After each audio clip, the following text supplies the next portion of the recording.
तो welcome to lecture number 5 of capacitor playlist. तो इस लेक्चर में हम लोग कॉम्बिनेशन ऑफ कैपेसिटर, तो कॉम्बिनेशन ऑफ कैपेसिटर में पहले हम लोग सीरीज़ कॉम्बिनेशन पढ़ने वाले। तो हम लोग सीरीज़ कॉम्बिनेशन ऑफ कैपेसिटर पढ़ने वाले, ठीक है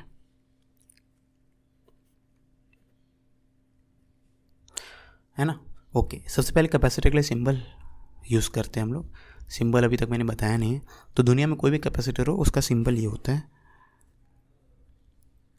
तो सिंबल ऑफ अ कैपेसिटर, किसी भी कैपेसिटर का सिंबल ये होता है।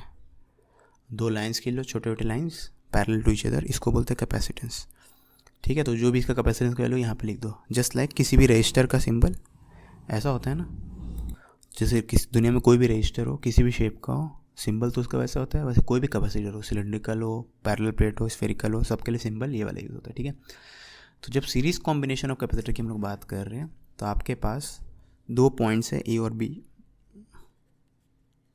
ए और बी के बीच में अगर कुछ कैपेसिटर्स सीरीज़ में हैं, तो मान लो तीन कैपेसिटर की बात कर रहा हूँ। पहले का कैपेसिटेंस C1 है, दूसरे का C2 है, तीसरे का C3 है। तो अगर C1, C2, C3 ए और बी के बीच में सीरीज़ में होंगे तो ऐसे दिखेंगे। ठीक है, तो आप देख सकते हो ए से बी जाने का बस एक ही रास्ता है, और वो रास्ता में C1, C2, C3 रहेगा। कोई दूसरा रास्ता भी हो सकता है ए से बी जाने का, लेकिन उसमें C1, C2, C3 में कोई नहीं दिखेगा। तो C1, C2, C3 ए से बी के बीच में सीरीज़ में तभी कहलाएंगे जब ए से बी जाते वक्त अगर आप C1 को क्रॉस करोगे तो C2 और C3 को भी क्रॉस करना पड़ेगा, है ना। और ऑल्टरनेट रास्ता हो सकता है ए से बी वाला, ए से बी के बीच में, लेकिन उस रास्ते में C1, C2, C3 में कोई नहीं मिलेगा। ठीक है ना। तो C1, C2, C3 are said to be in series between points A and B if and only if while going from A to B, ठीक है, either all are क्रॉस्ड, या तो सबको क्रॉस किए, और नन आर क्रॉस्ड। ठीक है, ये नन वाला बात इसलिए है क्योंकि यहाँ पे भले आपको दिख नहीं रहा है, लेकिन ए से बी के बीच में कोई दूसरा रास्ता तो हो ही सकता है ना, है ना। वो रास्ता में रजिस्टर हो, कैपेसिटर हो, कुछ भी हो। ठीक है ना। तो ए से बी जाने वाले कितने भी रास्ते हो सकते हैं, लेकिन अगर आप कोई ऐसा रास्ता चुन रहे हो जिसमें C1 क्रॉस हो रहा है तो उसमें C2, C3 भी क्रॉस हो ही रहे होंगे। ये तो तीनों क्रॉस होंगे ए से बी जाते वक्त, या कोई भी क्रॉस नहीं होगा। तो इस रास्ते से जाएंगे तो कोई भी क्रॉस नहीं होगा, इस रास्ते से जाएंगे तो तीनों क्रॉस होगा। ठीक है, ओके। तो इसको बोलते हैं हम लोग C1, C2, C3 सीरीज़ में, है ना। अब यहाँ पे एक चीज़ मैं आपको दिखाऊंगा कि जब भी ये तीनों सीरीज़ में रहेंगे ना, जैसे 3 की बात है, 10 के लिए भी ट्रू है, तो सब में चार्ज की वैल्यू सेम स्टोर होगा, है ना। अब वो दिखाने के लिए मैं आपको एक कैपेसिटर्स जो सीरीज़ कॉम्बिनेशन उसको बैटरी से कनेक्ट करता हूँ। ठीक है, तो मान लो ये C1, C2, C3 है, और इस कॉम्बिनेशन को अपने एक बैटरी से कनेक्ट किया है। ठीक है, अब बैटरी का पर्पस क्या होता है? तो बैटरी का पर्पस होता है, बैटरी का पॉजिटिव प्लेट से प्लस क्यू चार्ज निकलता है और नेगेटिव प्लेट से माइनस क्यू चार्ज निकलता है। बस अब इतना याद रखो।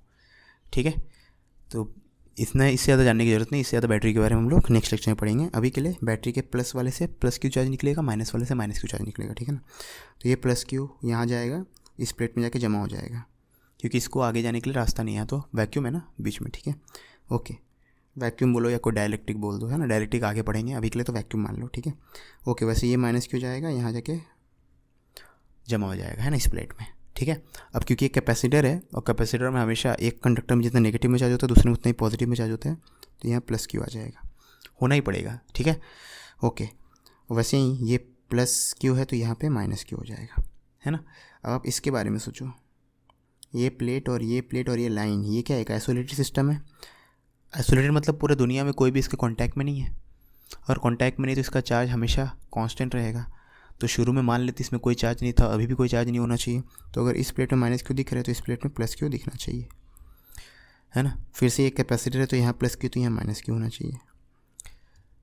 ठीक है, तो अगर आप ध्यान दो तो ये जो बीच वाला पोर्शन है plus Q minus Q zero charge, फिर से बीच वाला जो पोर्शन है plus Q minus Q zero charge. जहाँ भी यहाँ पे वैक्यूम आ गया तो कोई यहाँ पे कनेक्शन नहीं, याद रखना, ठीक है। तो यहाँ पे ज़ीरो चार्ज है, यहाँ भी ज़ीरो चार्ज है ना। तो आप अगर ध्यान दो तो बैटरी ने खाली प्लस क्यू और माइनस क्यू दिया था, वो प्लस क्यू और माइनस क्यू तो यहाँ पे है, और यहाँ पे इक्वल अपोजिट चार्जेस आ गए, है ना, ठीक है। तो ये मैं सोच रहा बैटरी ने प्लस 3 क्यू चार्ज दिया प्लस वाले टर्मिनल ने, और माइनस 3 क्यू चार्ज दिया माइनस वाले टर्मिनल। नहीं, बैटरी का प्लस क्यू ने प्लस क्यू ही दिया, पॉजिटिव टर्मिनल ने प्लस क्यू दिया है, और नेगेटिव टर्मिनल ने माइनस क्यू ही दिया है, ठीक है। ये प्लस क्यू जाके पहले प्लेट में चला गया, ये माइनस क्यू जाके इस प्लेट में चला गया, है ना। अब इस प्लेट में जितना प्लस में रहेगा इसमें माइनस में रहेगा, बस इसमें जितना माइनस में रहेगा इसमें प्लस में रहेगा। बाकी मैं कंजर्वेशन ऑफ चार्ज से आ गया आपका, इसमें प्लस है तो सॉरी इसमें माइनस है तो इसमें प्लस होना चाहिए, क्योंकि ये आइसोलेटेड सिस्टम है तो चार्ज कंजर्व रहेगा। बस इसमें प्लस है तो इसमें माइनस होना चाहिए, और इक्वल अपोजिट रहेगा, है ना, ओके। तो यहाँ पे आप देख सकते हो कि in series all capacitors have same charge, ठीक है। चार्ज होने कैपेसिटर को क्या बोलते हैं, क्यू बोलते हैं। ये मत बोलते ना कि सर चार्ज होने कैपेसिटर तो ज़ीरो है, एक प्लस क्यू एक माइनस क्यू, ठीक है, ये मत बोल देना, क्योंकि ये तो ट्रिवियल ही है, ज़ीरो ही तो होगा। कैपेसिटर में 2 कंडक्टर होते हैं, एक में प्लस क्यू चार्ज एक में माइनस क्यू चार्ज, तो टोटल चार्ज तो हमेशा ही ज़ीरो रहेगा कैपेसिटर में, ठीक है। लेकिन तब तो उसका कोई मतलब ही नहीं रहेगा, वो बातचीत करना है क्यों। तो जब भी हम लोग चार्ज होने कैपेसिटर बोलेंगे तो प्लस वाले कंडक्टर में, पॉजिटिव चार्ज वाले कंडक्टर में जो चार्ज होगा उसकी बात करेंगे, ठीक है ना। तो all capacitor have the same charge namely Q. तो क्यू और माइनस क्यू करके जीरो मत कर देना। इस कैपेसिटर का चार्ज क्या होगा, प्लस वाला चार्ज कितना है प्लस क्यू, इस कैपेसिटर में चार्ज कितना है C2 में प्लस क्यू, इस कैपेसिटर में चार्ज कितना है प्लस क्यू, ठीक है। टोटल चार्ज मान ली आपकी बात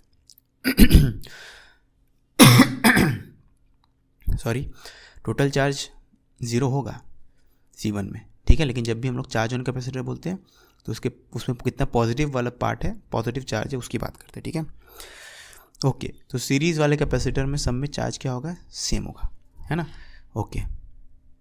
तो नेक्स्ट सेशन में हम लोग सीरीज़ कैपेसिटेंस का इक्विवेलेंट क्या होता है वो निकालेंगे। अभी के लिए हमें पता चल गया सीरीज़ मतलब क्या, 2 पॉइंट के बीच में 3 कैपेसिटर या 3 से ज़्यादा कैपेसिटर सीरीज में तभी कहलाएंगे जब उन दोनों पॉइंट के बीच में ट्रैवल करते हुए या तो सबको क्रॉस करो या किसी को भी क्रॉस मत करो। तो यहाँ पर इस रास्ते से जाएंगे तो कोई भी क्रॉस नहीं होगा, इस रास्ते से जाएंगे तो आपके क्रॉस होंगे, ठीक है। और उसी का रिजल्ट ये है कि हर एक कैपेसिटर में सेम चार्ज, हर एक कैपेसिटर सेम चार्ज स्टोर करते हैं ना सीरीज़ कैपेसिटर में, ठीक है।